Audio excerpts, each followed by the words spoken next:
Hello, everyone. It is Wednesday, September 28th. Today, I'm talking to Mish Schneider from MarketGauge, one of the best. We'll look long-term to short-term. What does today's bounce mean relative to everything else? Nice bounce higher in risk assets. Ladies and gentlemen, this is the final bar.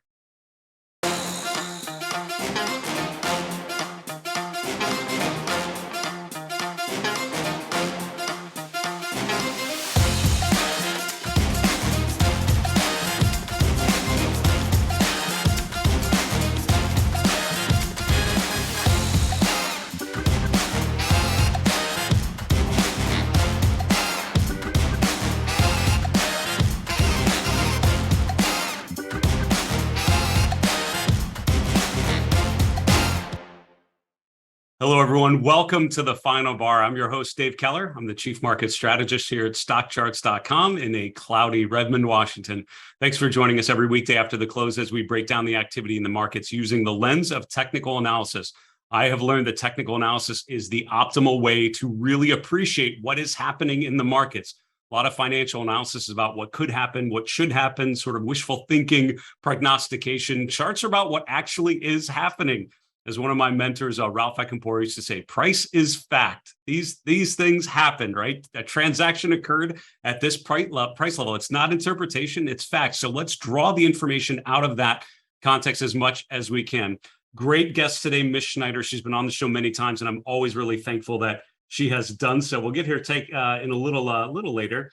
Coming up tomorrow on the 29th, we have Greg Schnell of Osprey Strategic up in Canada. Then next week, we will be all preparing during the course of the week for ChartCon 2022. That's on 7th and 8th, Friday and Saturday of next week. Mish Schneider, today's guest, Mark Chaikin, who was on the show yesterday, Greg Schnell tomorrow. Many of my recent guests will all be on the ChartCon list. If you go to StockCharts.com/ChartCon, you can find information about this upcoming event, all the different features. One of the things I wanted to highlight is the lightning round, stock picking lightning round. This is one of the sessions that Mitch will actually be involved in. If you've seen recent episodes of The Pitch, we have 3 different strategists, each pitching 5 ideas and then discussing them as a group. We're going to do that live from our studio in Redmond. It should be a lot of fun. It's a great opportunity to get 3 different experts together and just see where the conversation goes, share ideas, think about where the markets may be headed. You will leave that one session with a bunch of tickers jotted down on your sheet. That times 100 is what the 2 days of ChartCon will be. So go to StockCharts.com/ChartCon. Remember that members get a deeply discounted rate. So it's a really good time to be a member of StockCharts. Let's continue on today's show with our market recap. Real goal of the show is to think about what happened today, try to fit it into the broader context of what the overall trend has been telling us. Let's look at the evidence today. The S&P finishing today up about 2%. Nice update. Now, this is after 6 straight days of the market closing lower. So I would argue if you're really excited about a day like today, that's totally fair. I would tell you, I would be amazed if days like this did not happen, even if the bear market continues for the next 6 months, which I think is unlikely. But you have to remember, during down phases, you will have these nice big up days. And we certainly saw a move back to risk on today. S&P up 2%, NASDAQ composite right about the same. The mid-cap and small-cap indexes both up over 2.7%. The VIX not quite below 30, but getting there. It was up around 32 or so yesterday, if I remember right, on yesterday's show, pulling back a little bit. Getting above that 30 level has been a beautiful indicator of basically every major bottom in 2022. So by remaining bearish on these markets, you are fighting against a clear sign potentially from the VIX. Here's the challenge. The VIX can certainly reverse and go back to the upside tomorrow. So think about the overall trend for sure. One of the big stories today, if not the story, is just this combination of the biggest headwinds to risk assets, biggest headwinds to equities doing well have been 2 things. The dollar being so strong and interest rates going up as sort of related to inflationary pressures. What happened today is the total opposite. You have interest rates coming down, 10-year yields down to 3.70, down from almost 4% yesterday. You have the bond prices, obviously, which are sort of an inverse of the yield, moving higher. So the bond markets, which have been in an established downtrend, having a nice bounce to the upside with TLT up over 3%, and the dollar index coming off. And so that combination of things, lower rates, weaker dollar, gives space for equities to just emerge in all their glory, which is what we saw today. You're also seeing some strength in precious metals, gold and silver. Talk about tough trades in 2022, right? Gold just has not been able to mount any sort of significant bounce higher, although it's hit support a number of times. You're not really seeing any sort of rally materialize. Nice move higher today with the GLD up about 2%. All the major commodity ETFs that we track in the positive as well. Bit of a mixed result over in crypto land, and not a big up move for cryptocurrencies, which is kind of noteworthy. Now, having said that, we're up about 0.5% on Ether. That's from yesterday's kind of close, which is sort of an arbitrary point on a 24-hour traded vehicle like Ethereum. If you look, it was down around 1270, 1260 here earlier in the 24-hour day, and you can see it's rallied up pretty good. So rallying up off the low, sort of in line with the equity markets rallying, but not a big recovery just yet. And Bitcoin remains below 20,000, which is a level that we've talked about many times on the show. I think an important one to pay attention to.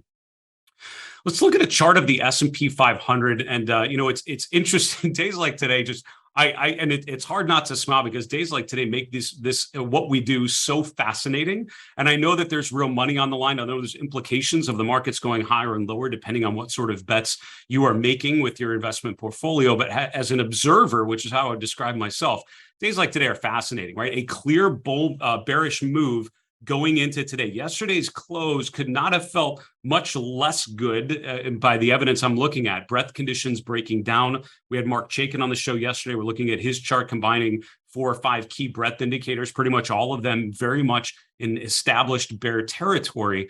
And then you have this nice bounce today, which all of a sudden, even if you're a hardened bear, just convinced that the S&P is going to 3,200, it's hard not to look at a day like today and feel a little bit of optimism. And when I'm looking at a chart of the S&P, I'm noticing the bounce off of the June lows, and it seems so clear now. Yesterday, we traded below the June low on an intraday basis. We already have made a new closing low. That happened on Monday's session. Yesterday, we trade a little bit lower, a new closing low again, but we've not closed below that June low just yet. And today's sort of bouncing off there. So if you take a couple steps back from your monitor, it almost sets up like the most perfect little double bottom in technical analysis history. Also note the fact that the S&P was oversold until today, oversold the last couple trading days. That started the end of last week on the gap lower. Now all of a sudden we're to the lower end of that gap and out of that oversold region. So regardless of your big picture thesis, certainly showing strength in the short term. And on that tactical time frame, this could be that time where you get that mean reversion move to the upside.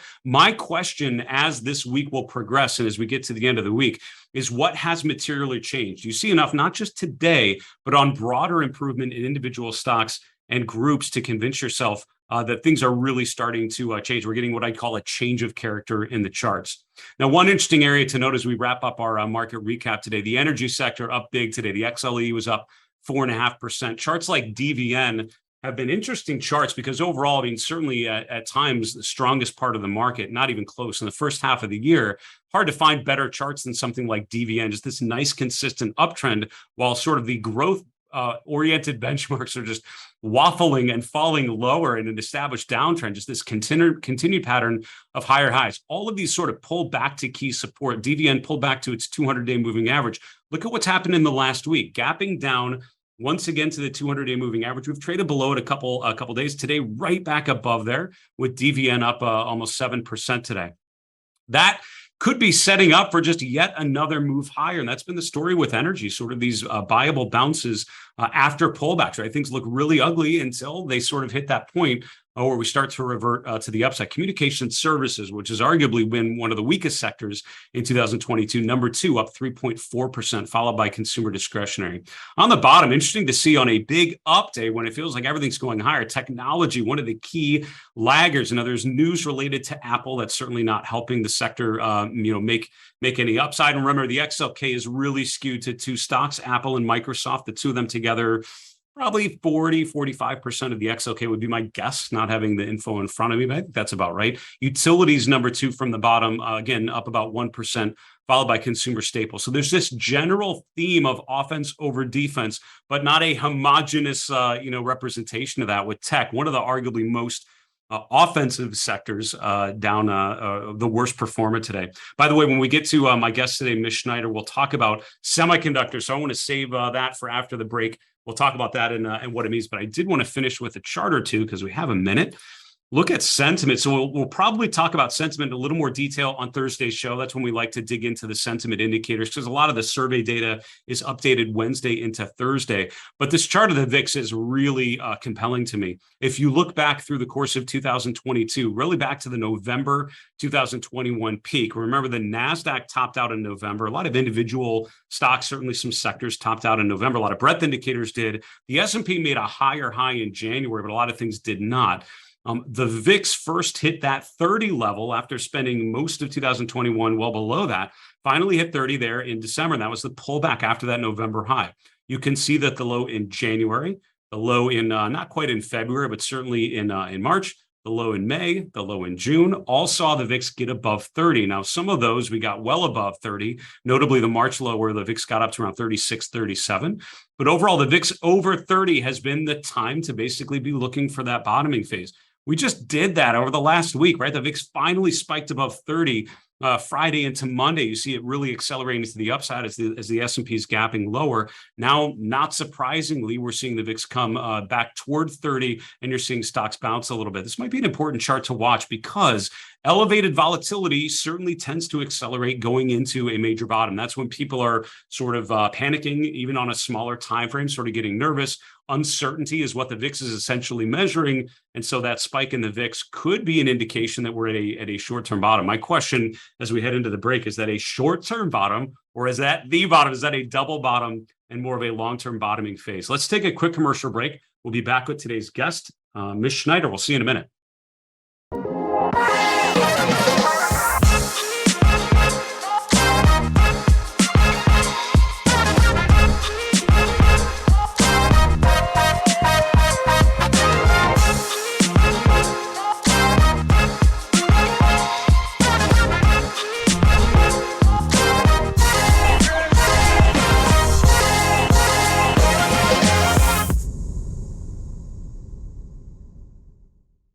Hey everyone, welcome back to the Final Bar. This is Dave Keller here at StockCharts.com, coming to you from StockCharts headquarters in Redmond, Washington. A couple quick announcements before we get to today's guest, Mish Schneider. First off, we welcome your questions. We had a mailbag segment on yesterday's show. We'll do another one on Friday. We'd love to feature one of your questions live on the air. Our email is thefinalbar@stockcharts.com. We're on Twitter @FinalBarSCTV, and we're on YouTube. Put a comment below the video you're watching on our Stock Charts YouTube channel. We'll gather all those questions. Hope to answer one of yours live on the air on Friday's show.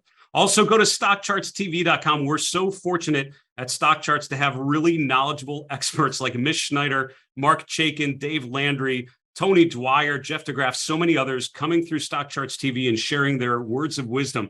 All of their comments are available for free at StockChartsTV.com or on your mobile device. Just search for StockCharts TV on demand. I want to welcome on today's guest, Mish Schneider. Mish has been a frequent guest on the show. She's the Director of Trading Education at MarketGauge. Mish, it's a pleasure to see you. Welcome back. Thank you. What a great day to be here. So yeah, happy new bull market, right? As the market's ripped to the upside after this established downward trend. Last time you were on the show, if I remember, I think we talked about transports. We're looking at a monthly chart of the IYT. What is this telling you? Well, it's funny when you're talking about the bottom before, I'm thinking I want to print out, if it turns out to be the bottom, a t-shirt that says, when there's blood in the streets, buy, with a chart of a long-term indicator like what we're looking at right here with IYT. And when we're looking at SMH, it's going to be even cleaner. So essentially what this is the reason why we didn't get bearish yesterday, even though everything was 100% negative in terms of sentiment. If you look at this line, this is an 80-month moving average. And we learned about this actually from the Aiden sisters, who have been around for a really long time, because it measures a 6 to 7 year business cycle. So if you take out the blip that we had below it in 2011, that's when the government shut down. And happily, I think we heard today that we're not going to repeat that this year. Then you go to 2020, obviously with the pandemic blip. If you take those two things out, we have been in a long-term business cycle positive since 2010. So yesterday was really the test. The IYT, the transportation, the demand side, member of the modern family, where everybody thought we were going to go into this deep, deep, deep recession, was telling us that all it was doing was testing the support of this long-term economic growth cycle, even though it doesn't feel very much like growth right now. So question is going to be, from a longer term perspective, how much of a bounce do we get from here? Number one, could it be a bottom? Dave, as you know, anything can happen. And C, really, the third question, the most important question, is if it breaks that business cycle, how much further down do we have to go? It's such a great chart. And again, I appreciate you so much starting with a longer term time frame. It's so easy to get caught up in the short term movements on a day like today, for sure. Your second chart is semiconductors, obviously a key group. I know one of the members of your modern family. What is this telling you? This is a weekly chart we're looking at here. Well, the reason why I chose semiconductors to look at was exactly what happened today, because it's so interest rate sensitive. I felt it was going to let us know whether or not the Fed had completely lost their mind and was going to continue past the 4% that we saw in the yields yesterday. And clearly, once again, look at that beautiful green line. That's the 200-week moving average. And if we extended it back, you would once again see it broke out of it in 2010, had the brief blip during the pandemic under, and has been following it almost beautifully with right down to the low yesterday, with the bounce today. So that's 2 time frames now supporting the idea that we've hit this major technical support, and anything can happen fundamentally to support a bottom. Although I think you and I are both skeptical about that. At least we know at this point, it wasn't time to go short just yesterday or even today. And when we do go short, it'll be because these key levels break. So semiconductors, growth stocks, big leader over the course of the several years, the last one to peak out. And so right now we're looking at maybe SMH, see if it can get through 195, 200. Those are still big tests of overhead resistance. If it starts to roll over and breaks down under this moving average, then we know that this Bank of England announcement today was really the reason for a lot of massive short covering, and we continue on with the trend down. You're walking us just magnificently through these multiple timeframes. Starting monthly, we go weekly to the SMH. Now we're back to transports, but on a daily chart. Talk to us about the short-term movements here. Well, we've heard a lot of discussion about mean reversion, right? So this is sort of a classic mean reversion, which definitely could, again, mean a bottom, but we should look at it for what it is. So essentially, when you're looking at the daily chart, you see the big peak down yesterday. Actually would not be a peak, it would be the nadir down. And then with it crossing the Bollinger Band right after that, that's the first indication of a price mean reversion. If we go down to the very bottom chart of the real motion indicator, our ACP plugin for StockCharts, then you can see that we broke out over the Bollinger Band today, which is the other sign in momentum of an actual mean reversion trade. So that's a buy signal for sure. And again, you have to use, all the other types of indicators that you use in terms of how long do you hold on. You never really know that for a fact. But what it's showing is if you put it all together, and you're going to see the same type of movement in semiconductors or in retail or in the Russell 2000, all hit that 80-month moving average and bounced, that we are going to see now how far and how furious we can get, until I think that the inflation narrative is basically going to be the killer of the rally at some point. But for now, here we are, mean reversion.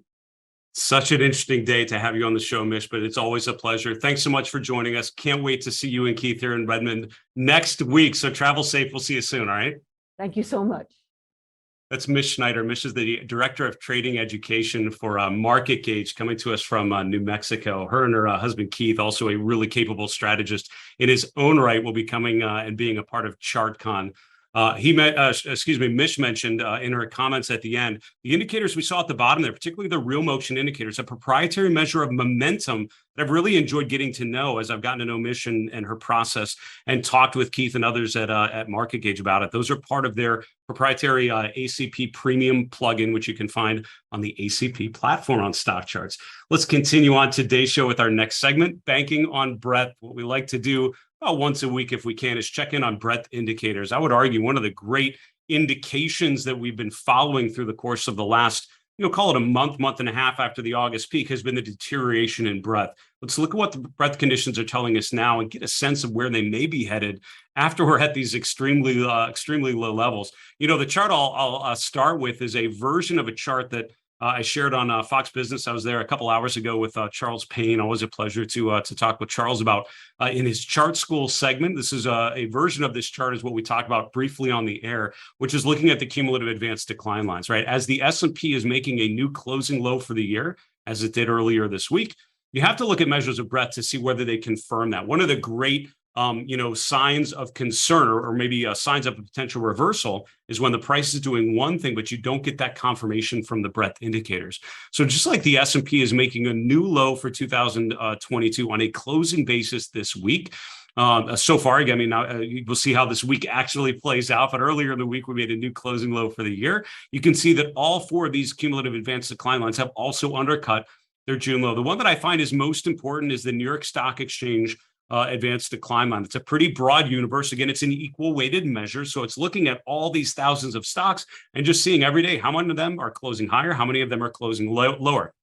These are not updated yet for today's trading, given the big update. It's about a 90% update. We'll see that chart here in a moment or two. Wouldn't be surprised if that's if some of these, if not all of them, kind of get right back above that breakdown level. But this is an important chart to watch because just like with Mish's charts talking about a potential bottom in semiconductors, potential bottom in transports, we break support, which is not far off below current levels.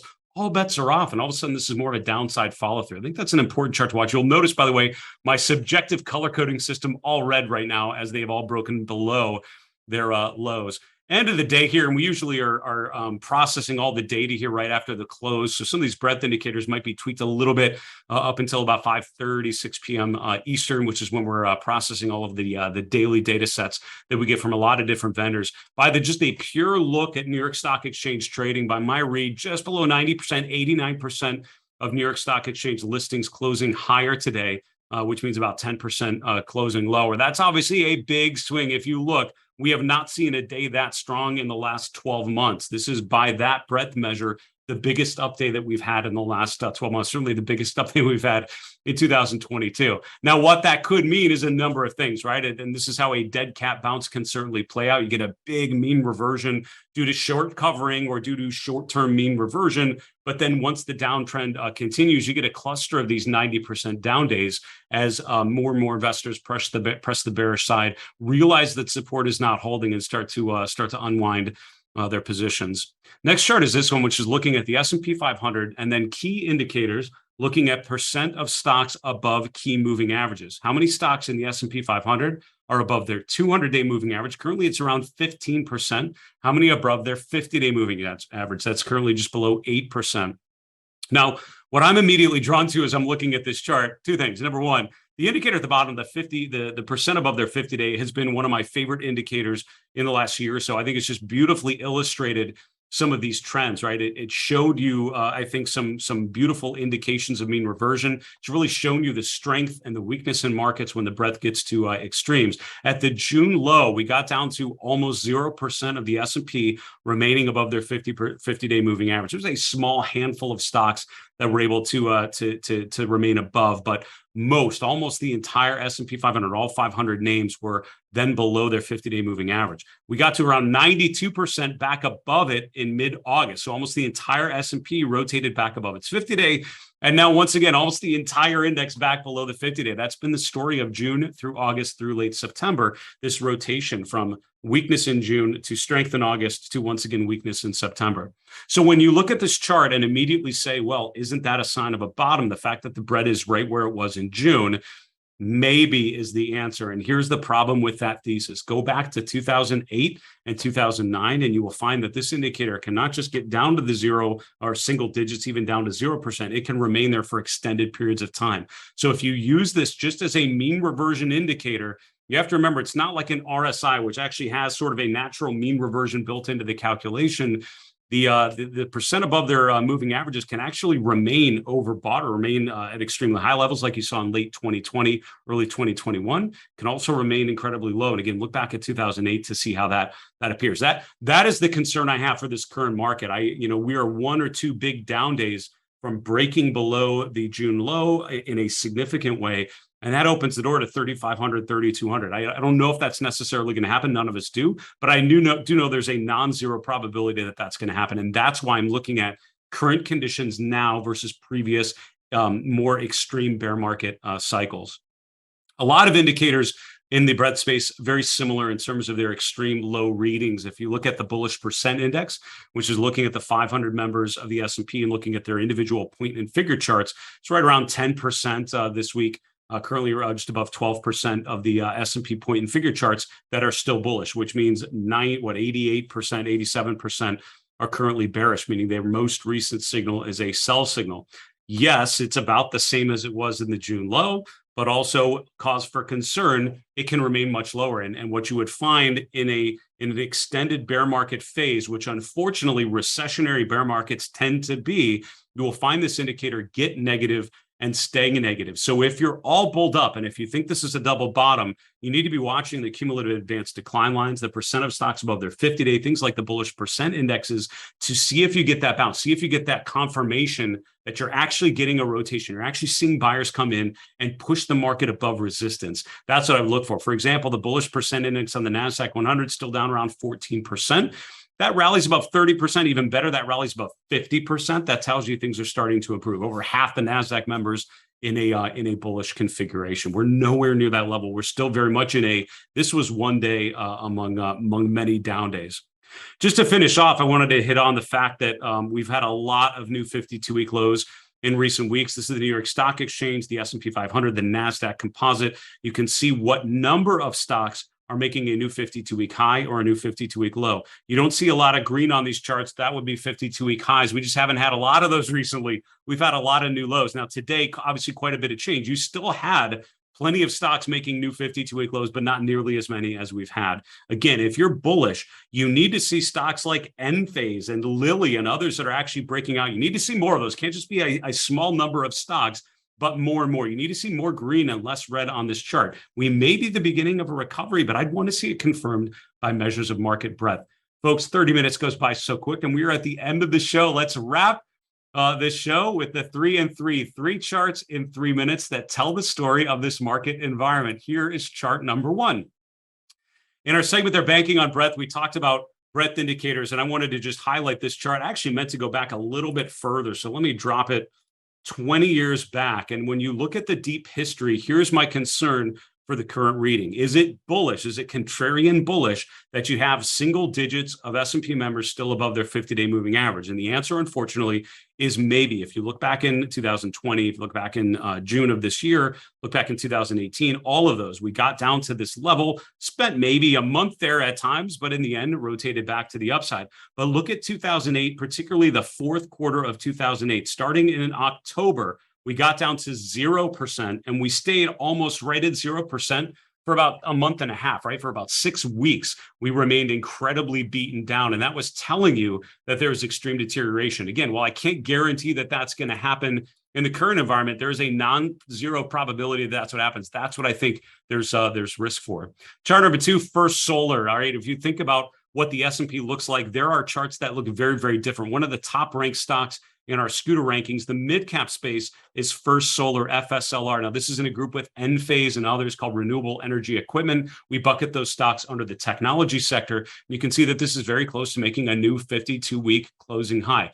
In any environment, a chart like this arguably seems pretty attractive to me, right? A nice overall trend, a brief pullback, but now rotating higher, a natural stop, right? You have a recent low as a pretty good opportunity to exit any sort of long position. Charts like this are out there. So regardless of what you think about the broader market, focus on names that are showing strong price and relative characteristics. Finally, the chart of Home Depot. I loved Mish's comments about semiconductors, about transports, both of them potentially setting up a bit of a double bottom, right? Testing the June low. The question is whether this holds. Home Depot is one I would highlight as well. Look at the June closing lows right around 267, 268. We hit that over the last week as well. Today, bouncing off of that support level. Right now, when I'm looking at the chart, I'm seeing almost oversold in June and the rally. I'm seeing oversold here in mid-September, testing this, bouncing off of 270 a couple times and rotating higher. As long as that level holds, this is a decent double bottom and certainly at the very least a potential for mean reversion. Optimistically, it could be the beginning of a nice recovery to the S&P retesting all-time highs, for example. However, If that level breaks, that's when things can get ugly very quickly. And that's why a chart like Home Depot is important to watch. Folks, that's a wrap for the show. I want to thank Mish Schneider joining us from Santa Fe, New Mexico at MarketGauge, sharing her thoughts with us. All of our previous interviews are at StockChartsTV.com. For StockCharts.com in Redmond, Washington, I'm Dave Keller. Have a great night. We'll see you tomorrow. Hey, Grayson Rose here with StockCharts. Thank you so much for watching. I hope you enjoyed that video. If you did, consider giving it a like down below, maybe leave us a comment, and if you're new to the channel, you can subscribe at the link up above. We're going to bring you daily content from an incredible collection of technical analysts and financial experts.